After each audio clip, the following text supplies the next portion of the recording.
Halo, kenalkan, namaku Uang, nama panggilan duit, nama ukhuwah fulus, nama tenar money. Di Sumbar aku dipanggil Piti, di Jawa dipanggil Arto. Aku tidak kemana-mana tapi ada di mana-mana. Wajahku biasa saja, fisikku juga lemah, namun aku mampu merombak tatanan dunia. Aku juga bisa merubah perilaku, bahkan sifat manusia. Karena manusia mengidolakan aku, banyak orang merubah kepribadiannya, mengkhianati teman, menjual tubuh, bahkan meninggalkan keyakinan imannya demi aku. Aku tidak mengerti perbedaan orang soleh dan bejat, tapi manusia memakai aku menjadi patokan derajat, menentukan kaya miskin dan terhormat atau terhina. Aku bukan iblis, tapi sering orang melakukan kekejian demi aku. Aku juga bukan orang ketiga, tapi banyak suami istri pisah gara-gara aku. Kakak dan adik beradu dan saling benci karena aku. Anak dan orang tua berselisih gara-gara aku juga. Sangat jelas juga aku bukan Allah, tapi manusia menyembah aku seperti Allah. Bahkan kerap kali hamba-hamba Allah lebih menghormati aku. Padahal Allah sudah bersen jangan jadi hamba uang. Seharusnya aku melayani manusia, tapi kenapa malah manusia mau jadi budakku? Aku tidak pernah mengorbankan diriku untuk siapapun, tapi banyak orang rela mati demi aku. Perlu aku ingatkan, aku hanya bisa menjadi alat bayar resep obat Anda, tapi tidak mampu.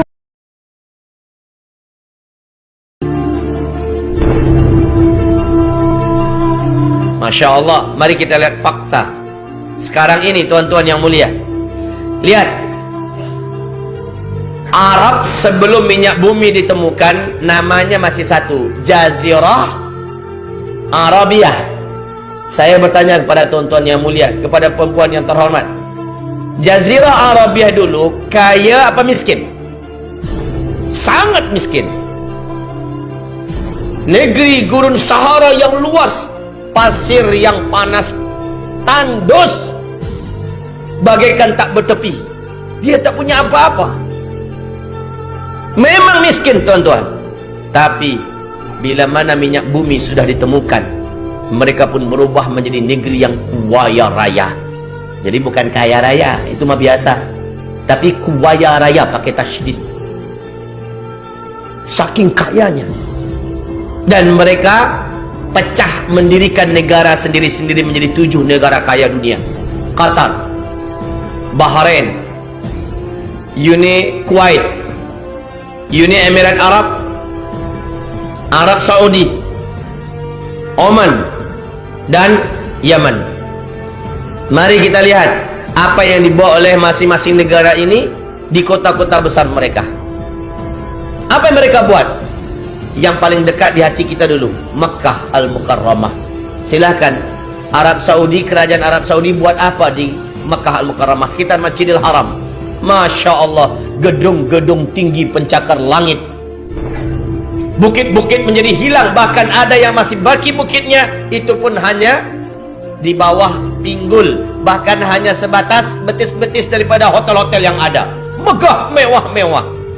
Madinah Al-Munawwarah, Masjid Nabawi yang begitu indah dan megah mewah, sekarang sudah hampir tenggelam, dikelilingi oleh hotel-hotel bintang 5, mewah dan tinggi besar-besar. Ibu kota Riyadh, ketika Raja Abdullah masih hidup, Pangeran Salman diangkat menjadi gubernur ibu kota Riyadh. Oleh Pangeran Salman, ibu kota Riyadh dirubah menjadi kota metropolitan ala Eropa. Jeddah dijadikan sebagai kota perdagangan dan persimpangan Timur Tengah. Ini baru Arab Saudi. Lihat negara sebelahnya, Kuwait. Apa yang dibuat oleh Kuwait di kota-kota besarnya? Semua pembangunan yang sedang dilakukan di Kuwait mengalahkan standar pembangunan kota-kota yang ada di Eropa, yang ada di Amerika. Masya Allah. Kuwait harus angkat tangan dan menyerah dibandingkan negara sebelahnya, Bahrain. Bahrain jauh lebih indah, Bahrain jauh lebih hebat pembangunannya, gedung-gedungnya. Masya Allah. Bahrain mesti tunduk dan mengaku kalah oleh negara sebelahnya, Uni Emirat Arab, Abu Dhabi. Abu Dhabi tercatat sebagai negara termewah, terhebat, negara impian dan negara mimpi dunia. Semua cita-cita manusia ada di Abu Dhabi. Hanya di Abu Dhabi, tuan-tuan, ada mesin ATM yang mengeluarkan gold. Masukkan kad, tekan nombor, digit, beberapa digit, keluar emas 1 kilo. Itu hanya di Abu Dhabi. Hanya di Abu Dhabi ada kereta, ada bus yang mulai daripada kulitnya, peletnya, rangkanya, semuanya emas. Cuma ada di Abu Dhabi. Jangan tanya pembangunannya, semuanya Masya Allah. Dengan izin Allah Azza wa Jal, InsyaAllah bulan ke depan, itu Februari awal, saya dengan izin Allah dapat jemputan untuk berdakwah di sana, Abu Dhabi dan Dubai. Nanti saya share foto-fotonya InsyaAllah, kalau umur panjang lah. Abu Dhabi harus mengaku kalah oleh kota sebelahnya, Dubai. Pemegang rekod gedung tertinggi nomor 1 di dunia sampai hari ini masih di Dubai. Ternyata bukan Tokyo, ternyata bukan Sydney, bukan Melbourne, bukan Prancis, London, tidak, Dubai. Nama gedungnya Burj Khalifah, tingginya 828 meter. Kalau kita ada di bawahnya, melihat gedung itu macamnya. Tapi gedung ini sekarang sedang dalam proses dikalahkan oleh gedung yang sedang dibangun di tepi Laut Merah di kota Jeddah oleh orang terkaya nomor 1 Arab Saudi, Pangeran Al-Walid bin Talal, yang sedang membangun gedung namanya Kingdom Tower.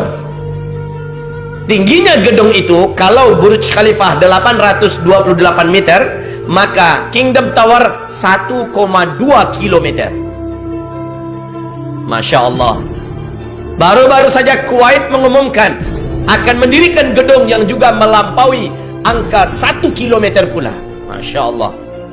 Pangeran Muhammad bin Salman sudah menyampaikan kepada seluruh dunia cita-cita besarnya, bahwa 2030 sudah berdiri sebuah kota terindah, termahal, termegah, terhebat di dunia, dekat berbatasan dengan Yordania, masih di tepi Laut Merah, namanya kota Neom, yang menghabiskan dana 660 triliun, maaf, 6.600-an triliun lebih uangnya. Masya Allah.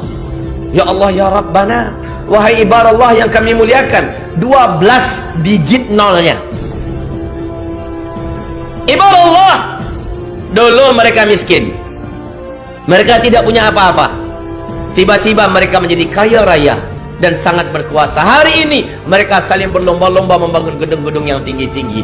Jika zaman itu sudah kalian temukan, kata Nabi, jarak masa antara kalian dengan kiamat sudah sangat-sangat dekat. Nah, Masya Allah, siapa yang baru pulang umroh baru-baru ini, bahkan di Ponbinbit kita pun boleh lihat, di YouTube boleh kita lihat, bahkan beberapa sahabat kami yang baru saja pulang daripada Tanah Suci, benar-benar nyata Bapak, Ibu, bahwa tepian padang pasir, bukit-bukit yang ada sudah mulai menghijau. Rasul mengatakan, kiamat tidak akan berlaku sampai Arab kembali menghijau. Sekarang sudah berlaku.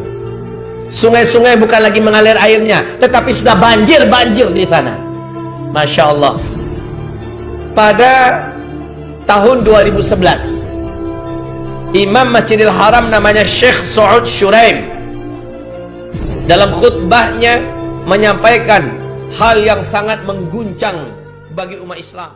Apa kata